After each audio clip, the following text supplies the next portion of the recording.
And her sister immediately got up and said, "Oh, you missed one, right here." And he got all embarrassed and said, "Well, I was just kidding some of this." And I said, "You don't get it, I quit." You see? And she got a medal from the Zion Society and all that sort of thing. I mean, this was a world that people don't know existed. Well, in the case of my mother, she, as I say, eventually graduated from this business academy, Andel's Academy. And first he got a job with one firm, then she was able to get herself, she had good skills, so she was able to get herself a pretty good position. And for somebody who came from absolute dregs of poverty, and really they had trouble putting bread on the table, well, we should never know from such a thing. You know, what we throw away in this country, you don't need me to give the cliches. It's outrageous. So from that, all of a sudden she turned into somebody that had a salary, that by standards of that time and place, pretty good starting salary. Of course, she and all of her siblings gave all the money to the mother because they were all extremely devoted, my mother's family, to their mother. I can say, I said it in the Shabbat, I don't mind saying it again, she took extremely good care of her mother above and beyond the call of duty, and my mother was okay to get that, certainly from my sister, these last 10 years in Eretz Yisrael, above and beyond the call of duty. So, that's why she had some siblings that moved to America early on in the early 1920s. They came because it was not possible in those years to get any kind of decent salary. They went to America so they could earn money and send 90% of it, I'm not exaggerating, for years and years, back to the old country. Plenty of people did this. I'm sure there are people in this room whose grandparents or great-grandparents did exactly what I'm describing. It's not unique to my case. A lot of people came to this country not looking for the gold in Medina. A lot of people came to this country so they could make money to send back to their families at home. And there are millions of Mexicans that do it at this minute right here. That's exactly why they're in this country. See? Not that they're coming to necessarily look and fall in love with America. They're looking in order to send money back so people won't starve over there. That was the reality of those years.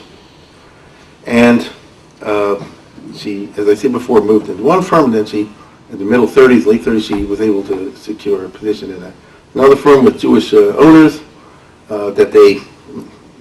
big import-exporters of things like chocolates and fancy confectionaries and coffee and things of this nature, which in Central Europe means that they were located, Bratislava smack in the belly button of Central Europe.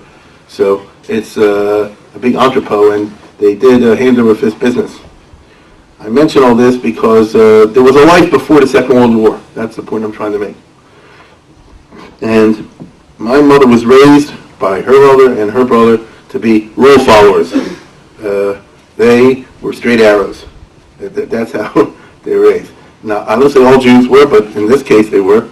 And it says in the Tanakh, "Shlach lach mechal man k'rov rom tim tzedek, cast your bread upon the waters, multiple days you see it." She always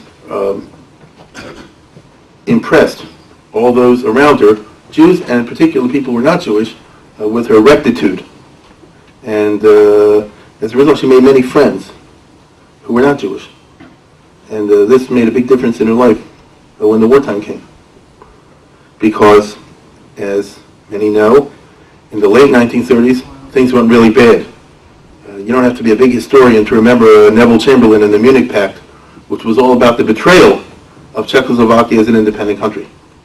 It was that Hitler said, either give me Czechoslovakia or the part that I want, or I'll go to war. And at that time, in 1938, England and France blinked, and they said, well, just do it, whatever the official terminology was.